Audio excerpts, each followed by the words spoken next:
Hello বন্ধুরা, সবাইকে শুভ দুপুরের অনেক অনেক শুভেচ্ছা রইল। সবাই কেমন আছো? আমাদের আজকে গাঁটি কচুর ভাজা করব। আমি কচুগুলোকে ছাড়িয়ে দু আধখানা করে কেটে ভালো করে ধুয়ে নিয়েছি। এখন আমি রান্নাটা করব। কড়াইতে সরষের তেল দিয়ে দিয়েছি, 5 ফোড়ন দিয়ে দেবো, কচুগুলো দিয়ে দেবো,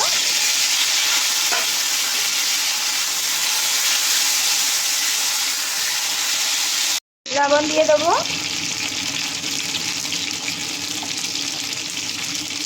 হলুদ দেবো,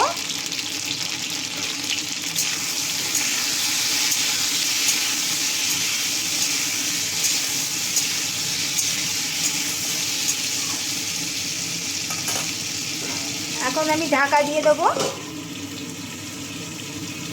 আমি কিন্তু ঢাকাটা খুলে দিয়েছি। পেঁয়াজ আর শুকনো লঙ্কা একসাথে বেটেছি, ওইটা দিয়ে দেবো।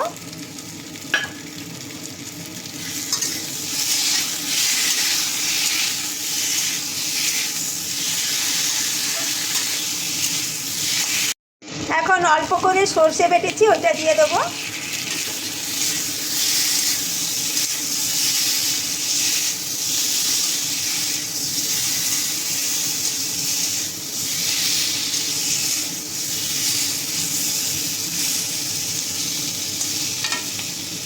হয়ে গেছে, আমি এখন নামিয়ে নেব। এই কচু ভাজাতে কিন্তু তেল বেশি লাগে, একটু তেল বেশি দিয়ে ভাজলে কিন্তু খেতে দারুণ লাগে। গাঁটি কচু ভাজা একদম রেডি হয়ে গেছে বন্ধুরা। আমি যেভাবে করলাম একবার এইভাবে করে খেয়ে দেখবেন, ভাতের সাথে খেতে কিন্তু দারুণ লাগে। আমার তো খুব ভালো লাগে, আশা করি আপনাদেরও ভালো লাগবে। আমার রান্নাটা যদি আপনাদের ভালো লাগে প্লিজ লাইক কমেন্ট করো, পাশে থেকো। আমিও আপনাদের পাশে থাকার সবসময় চেষ্টা করব। সবাই ভালো থাকুন, সুস্থ থাকুন, সবাইকে টাটা।